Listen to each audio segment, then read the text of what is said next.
কৰি আছ? ভাবিছো ইমান এক্টিং কৰি ক'ব নালাগে, নৰ্মেলি ক। মই মানে কি কথা ক'লে এক্টিং কৰিহে কোৱা হয় ন। ভাবিছো এক্টিং কৰিব নালাগে, ডাইৰেক্টলি ক। ভাবিছো মানে মই কথা কোৱাটো তইহে শিকাবি মোক। শিকাতনো কি আপত্তি আছে? মই তাৰমানে কি কথা ক'ব নাজানো। তেনেকুৱা নিচিনাই লাগিছে। কি কৈ গ'ল তাই? মোক কি কথা ক'ব নাজানো দি আছো ভণ্টি।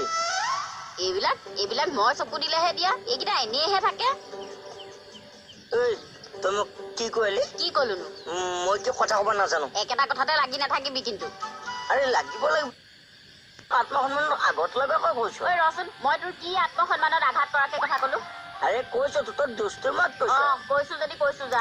তেনেকৈ ক'লে নহ'ব না। মই আগত কবি কিয়? এটা কথাতে লাগি নাথাকিবি। এই থানালৈ যোৱাৰ আগতে ভাত কেইটা দিব লাগে সেইটো পাহৰিলা নেকি? চাওকচোন সি কেনেকে মোৰ লগত লাগি আছে। মই তোৰ লগত লাগি আছো নে তই মোৰ লগত লাগি আছ? দাদা, বয়স হৈছে নহয় আপোনাৰ, কুকুৰ মেকুৰী নিচিনা কাজিয়া কৰি নাথাকিব। জোৱাই, তুমি মাজতে এনে একো নজনাকৈ মাত নিদিবাচোন। তাই মোৰ আত্মসন্মান উল্টা পুল্টা কথা কৈ নাথাকিবি কিন্তু, কৈ দিছো। বাছ, মই বিচাৰ কৰি দিম। কোনে কাক কি কৈছে, কাৰ তাত দুখ আছে, চব মই বিচাৰ কৰি দিম। অমৰাজী তুমি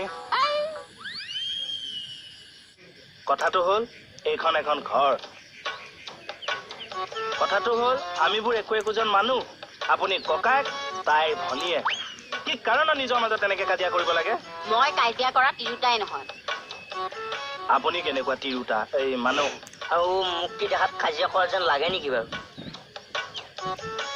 সেইকাৰণেহে মানুহক সোধাই চোতালত লম্ফ জম্ফ কৰি আছিলি। এইফালে আহক। জোৱাই, মই কিহৰ কাৰণে বাধ্য হলো? মই কিহৰ কাৰণে কাজিয়া কৰিব লগা হলো? তাই মোক কৈছে মইনো কথা কব নাজানো। মোৰ বাৰু আত্মসন্মান আঘাত হৈছে নে নাই তুমি কোৱা? 1000 বাৰ হৈছে। শুনিলি তো জোৱাই? তোৰ আত্মসন্মানত লাগিছে যদি লাগিছে, মই কি কৰিব লাগে? শুনিলে জোৱাই কি ক'লে তাই? চোৱামণি, এইটো কিন্তু তুমি বেয়া কাম কৰিছা। তোমাক মই আজি কৈ থলো, কোনো মানুহৰ আত্মসন্মানত লগাকে কথা নকবা। নাপায় হয়। এই কথাটো ময়ো বেয়া পাওঁ। মোৰ পাও। হয় নেকি? আজি এই পইণ্টটোত কিন্তু আপোনাৰে মোৰে চিন্তাৰ খুৰাকটো মিলিছে। মোৰো মিলিছে। মাৰক।